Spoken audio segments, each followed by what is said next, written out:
Hello everyone, good morning, सुप्रभात, राधे राधे। हमारे बहुत सारे तो नहीं, लेकिन एक आध लोग को ऐसा लगा है कि आपका वज़न कम ही नहीं हुआ है।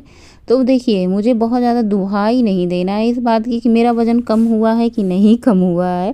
फ़िलहाल मैं क्या ही दुहाई दूँ, जितना मैं कम करती हूँ उतना ज़्यादा बढ़ जाता है। जैसे ही मेरा वज़न कम होता है फिर मैं खाने पीने लग जाती हूँ, फिर बढ़ जाता है, जैसे मीठा वगैरह। अभी तो मैंने बहुत सारी मिठाई वगैरह खाई इस महीने, मतलब अक्टूबर के महीने में।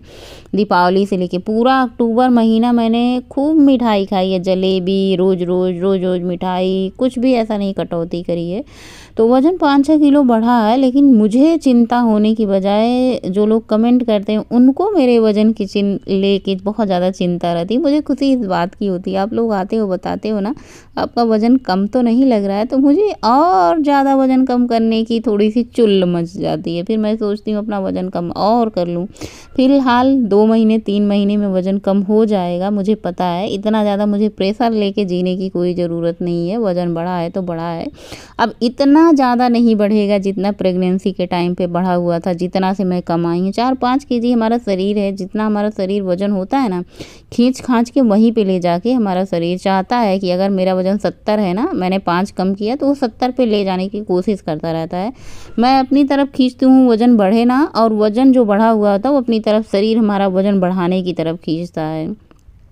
तो चलिए, आज है छुट्टी वाला दिन। सबसे पहले सुबह-सुबह उठ कर के मैंने 2 ग्लास गुनगुना पानी पिया, उसके बाद थोड़ी-सी चाय पी। चाय पीने के बाद जुट गई अपने घर के कामों में। सबसे पहले ये दूध आया था, दूध का पैकेट धुल करके इसको गर्म होने के लिए रख देते हैं। प्याज खूब सारी निकाली है, हरी मिर्ची, ये सब कटिंग चॉपिंग कर देंगे। खाना बनाने से पहले उसकी तैयारी करनी होती है, ऐसा नहीं नहा के आने के बाद सिर्फ खाना बनाना। तो आज मैं आप लोगों के साथ एक चटनी की रेसिपी शेयर कर रही हूँ, जो आप लोग बनाइएगा ज़रूर।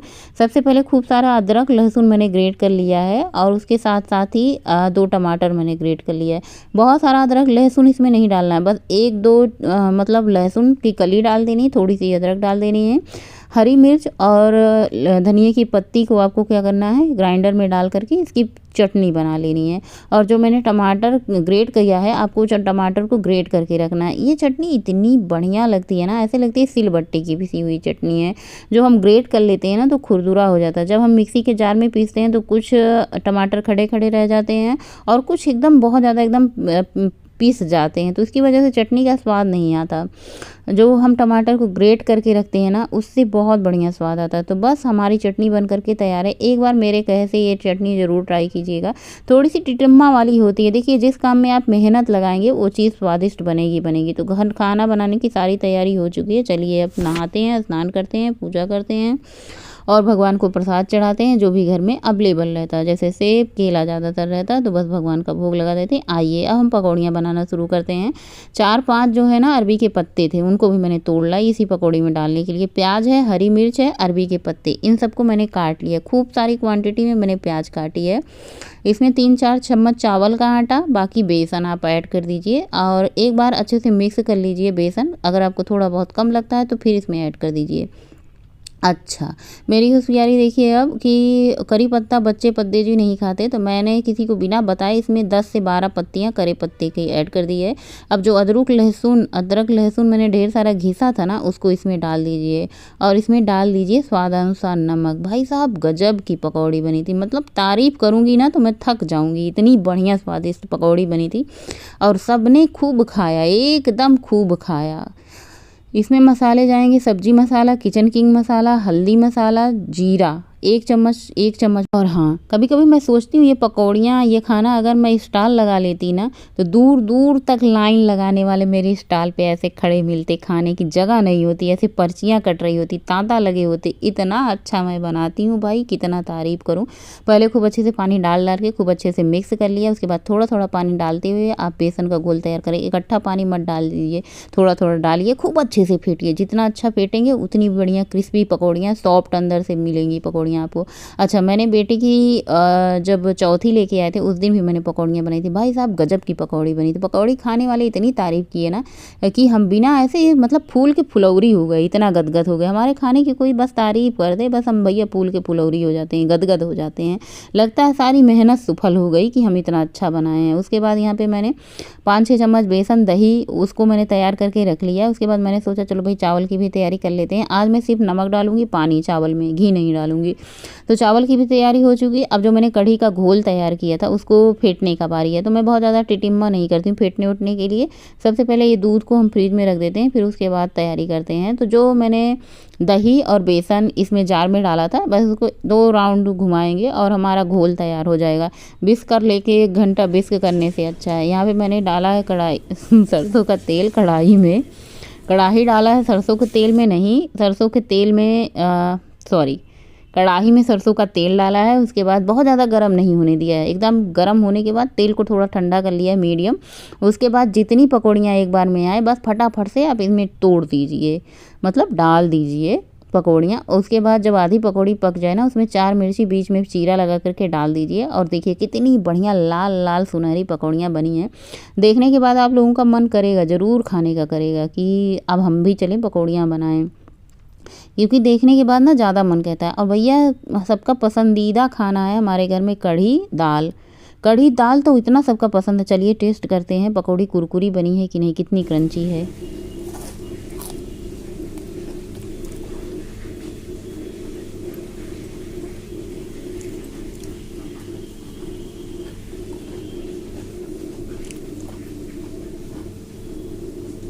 तो भैया पकौड़ी कितनी स्वादिष्ट बनी थी ये तो आप लोगों को पता ही चल गया है। बहुत ही ज़्यादा क्रंची बनी थी। बस पकौड़ियाँ ताबड़तोड़ बनाई जा रही थी, हम फ्राई कर करके निकाल रहे थे और खाने वाले खाने पे लगे हुए थे।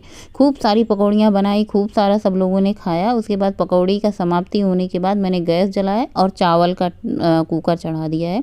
इधर कढ़ाई में बचे हुए तेल में मैंने मेथी दाना, जीरा, सूखी लाल मिर्च, कसूरी मेथी डाल करके तड़का लगाया है। उसके बाद प्याज हरी मिर्ची को चॉपर को मैंने सुबह ही तैयार कर लिया था, चॉपर में चॉप कर लिया था प्याज हरी मिर्ची को, उसको ऐड कर दिया है। अच्छे से भूनेंगे। अब प्याज को भूनने के लिए क्या करना है आपको पता है, इसमें करी पत्ता ऐड कर देना है, हल्के से इसको भी भूनना है। इसमें खूब सारा नमक, आपको जितना लगता है कि पूरे कढ़ाई भर के कढ़ी के लिए नमक पर्याप्त है उतना आप इसमें नमक डाल दीजिए।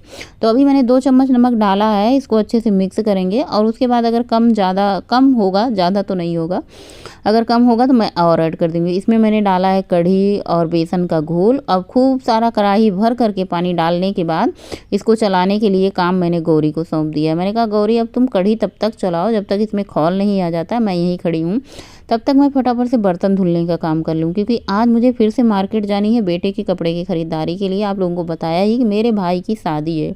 अब घर में शादी हो, भाई की शादी हो, तो भाई ख़रीदारी तो जम के होनी ही चाहिए। तब तक ख़रीदारी होगी जब तक शादी का दिन आ नहीं जाता या फिर शादी बीत नहीं जाती। तो यहाँ पे हमारी कढ़ी अच्छे से खौल चुकी थी। फटाफट से इसमें मैंने पकौड़ियाँ डाल दी है। पकौड़ियाँ डालने के बाद अच्छे से मिक्स कर देंगे और एक सुंदर सा तड़का तैयार करेंगे प्याज हरी मिर्ची का, उसके ऊपर से लगा देंगे। फिर तो समझिए आप कढ़ी में मतलब चाहे रोटी से खाइए, चाहे चावल से खाइए, चाहे इसमें डूबिए, चाहे नहाइए, चाहे जैसे मन हो वैसे खाइए। भाई कढ़ी ऐसा होता है ना, बिन मसाले का इसमें स्वाद आता है कि हींग लगे ना फिटकिरी रंग चोखा, वो वाली बात होती है कि मतलब बहुत ज़्यादा मेहनत नहीं होती, थोड़ा सा ताम झाम होता है। अब स्वाद के लिए भैया इतना तो करना ही पड़ेगा। उसके बाद यहाँ पे मैंने फ्राई पैन लिया, इसमें 2 चम्मच देसी घी डाला है। इसके बाद इसमें थोड़ा सा प्याज हरी मिर्ची जो चॉपर से चॉप करते हैं उसमें से थोड़ा सा 2 चम्मच निकाल लेते हैं, उसको ऊपर से फ्राई तड़का मारने के लिए। कसूरी मेथी डाली है, थोड़ी सी सूखी और कलर वाली, इसको कौन सी मिर्ची कहते हैं, तीखी मिर्ची नहीं होती है, कश्मीरी मिर्ची होती है, कोई कलर वाली मिर्ची होती है, बस वही होता है, नाम नहीं याद है क्या कहते हैं इसको, आप लोग बताइएगा। तो ये कलर वाली मिर्ची है, थोड़ा सा मैंने इसमें डाल करके बस ऊपर से तड़का लगा दिया। अब हमारी कढ़ी एकदम पूरी तैयार हो चुकी है खाने के लिए। बिल्कुल अब देर नहीं करनी है, फटाफट से चावल में सीटी आ चुकी है। बेटे की प्लेट लगा देते हैं, वही ज़्यादा बेकरार रहता है घर का खाना के लिए, एकदम से उसको मतलब ऐसे बेकरारी पड़ी रहती है, घर का ही खाना खाना है। कभी कभी मैं सोचती हूँ अच्छा मैंने कहा रोटी बना दूँ कि नहीं बना दूँ, मैंने कहा हाँ बना दूँ मम्मी, अरे हम कहे अब बस भी करो भाई, तुम कभी ऐसा नहीं कहते कि मम्मी रोटी मत बनाओ। अच्छा थोड़ा सा मैंने बर्तन धुला और सबको खाना खिलाया, फिर बर्तन नहीं धुला, फिर सारे बर्तन ऐसे ही रख दिए, मन नहीं हो रहा था, थकान थकान लगी थी। 1 घंटे बाद ये हुआ कि चलो भाई अब मार्केट चलते हैं, बेटे के लिए कपड़ा खरीदना है। फिर निकल चुके मार्केट। पद्देव जी कहे बीच में हमको छुट्टी नहीं मिलेगी, आज छुट्टी वाला दिन है और सब लोग साथ में चलो। अच्छा, हम और हमारे पद्देव जी होते हैं तो बाइक से निकल जाते हैं। अब बच्चे इतने छोटे रहे नहीं कि एक को मैं आगे बैठा दूँ पद्देव जी को, एक को मैं बीच में बैठा लूँ, पीछे अपना बैठ लूँ। पहले ऐसे ही होता था, जब 4 लोग होते थे तो एक गाड़ी पे चले जाते थे। अब बच्चे बड़े बड़े हो गए हैं। ये देखिए, ये सीन बहुत कम आता है, बाप बेटा एक साथ दिखें और दोनों लोग बात करते हुए, बहुत कम हमारे घर में ऐसा सीन आता है। तो पद्देव जी और गोलू एक साथ दिखे। चलिए, हम लोग पहुँच चुके हैं ऑटो से ट्रेंड। और भैया हमको यहाँ का कपड़ा का कलर ना इक्को नहीं पसंद आ रहा था। इक्को कलर होता ही नहीं यहाँ पे, रंग बिरंग लाल पीला हरा नीला। यहाँ पे तो अजीब गजीब कलर मिलते हैं भैया, ये कलर भी ना समझ में नहीं आते हमको। फिलहाल बच्चों ने कपड़ा लिया, 10,000 का चूना लगाया, बाप ने पैसा वैसा दिया। उसके बाद हम आ चुके हैं गोल घर आए। और चटोरी गली ना जाएं, ऐसा तो हमको बेचैनी हो जाती है चटोरी गली की, जब तक हम चाट और फुल्की ना खा लें। इतना ज़्यादा सुंदर लग रहा है, अभी दीपावली उपावली बीत चुकी है ना, लेकिन फिर भी सुंदर ऐसे जगमगा रहा है हमारा शहर।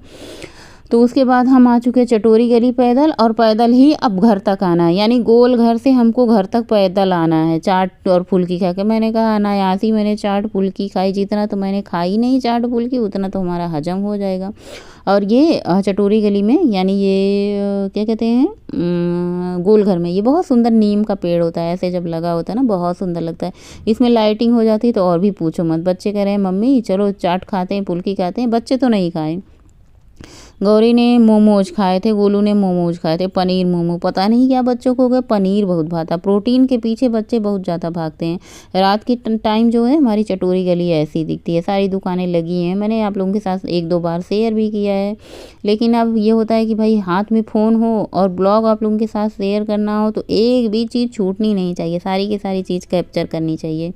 जो भी आगे पीछे दिखे का ही फ़र्क पड़ता है, हम तो खुद का वीडियो बना रहे हैं, देखते हैं। अब हम रास्ता तो बदल नहीं लेंगे, ये लोग अपना रास्ता भले ही बदल लें हमारे चक्कर में कि वीडियो में न आए, लेकिन हमारा कैमरा बिल्कुल भी बंद नहीं होना चाहिए। हम अपना हाथ उठाए, कैमरा उठाए, वीडियो बनाए चल रहे थे। हमने कहा घर में भले ही हम कम वीडियो बनाए, लेकिन बाहर तो हम बिल्कुल खाली रहते हैं, फ्री रहते हैं एकदम से। झोला दोनों बच्चों लिए हैं कपड़ा, क्योंकि झोले में कपड़ा उन लोगों का ही था, मेरा तो कुछ था नहीं। मैंने तो बस एक नेल पेंट ली है, एक बिंदी ली है और थोड़ी बहुत छोटी छोटी चीज़ें ली है, रुमाल ली है। तो मेरा कोई भारी भरकम कपड़ा नहीं था, तो इसलिए मैंने झोला नहीं उठाया। बस हम अपना खुद अपने पैर से चल रहे थे, अपना फ़ोन उठाए थे, फ़ोन का भार उठाए थे बस। इसके बाद हम आ चुके चटोरी गली। हालांकि फ़ोन खाते समय मैंने पद्देव जी को दिया, क्योंकि मैंने भैया चाट फुल्की खाते समय बिल्कुल भी ये नहीं होता कि वीडियो शूट होगी। बस चाट फुल्की हाथ में आई गपागप। उसके बाद पहुँच चुके यूनिवर्सिटी, यहाँ पर लगा हुआ था भाई कभी महोत्सव लगा, तो मैंने कहा मैं तो देखूँगी। बच्चे आगे आगे जा रहे हैं, पद्देव जी आगे आगे जा रहे हैं, बेटा हमारा साथ नहीं छोड़ता, आज्ञाकारी बेटा है हमारा। तो बस देव जी और गौरी आप लोगों को दिख ही रहे होंगे, आगे आगे जा रहे हैं। ये गोरखपुर जो महोत्सव लगा हुआ है, पुस्तक महोत्सव, अभी गोरखपुर महोत्सव बाकी है जो कि दिसंबर में लगेगा, जो कि चंपा देवी पार्क में लगता है। पहले यूनिवर्सिटी में लगता था ना, हम आते थे भैया, रोज आते थे, रात को भी आते थे, शो देखने, पूरा दिन यहीं घूमते ही रहते थे। क्योंकि महोत्सव में ना घर गृहस्थी की बहुत सारी चीज़ें आती थी, लेने का भी मन होता था, घूमने का भी मन होता था, साड़ी सूट कपड़ा कश्मीरी बहुत सारी चीज़ें आती थी। अभी ये पुस्तक महोत्सव में मेरे पुस्तक से क्या ही लेना देना, अब मैं लोरियाँ वोरियाँ वाली ही देखूंगी। बच्चे उच्चों का होता है भैया, जो पढ़ने लिखने वाले उनके लिए अच्छा है कि ये पुस्तक महोत्सव लगा है। तो बस बच्चे आए, मैंने कहा मैं थोड़ा सा कभी महोत्सव देख लेती हूँ, तुम लोग तब तक घर चलो, मैं आ जाऊँगी और पद्देव जी के साथ। तो गोलू गौरी घर के लिए निकल लिए, हम और पद्देव जी पुस्तक थोड़ी देर देखे। उसके घर आने के बाद भैया चाय पीने का मन हो रहा था, टिकिया फुल्की खाने के बाद भूख नहीं लगी थी। पद्देव जी ने भी कहा चाय पिला दो, बस चाय पिलाते हैं। और आज का ब्लॉग भी यहीं पे एंड करते हैं। जो कुछ खरीदारी हुई है अगले ब्लॉग में आप लोगों के साथ शेयर करेंगे। गुड नाइट, शुभ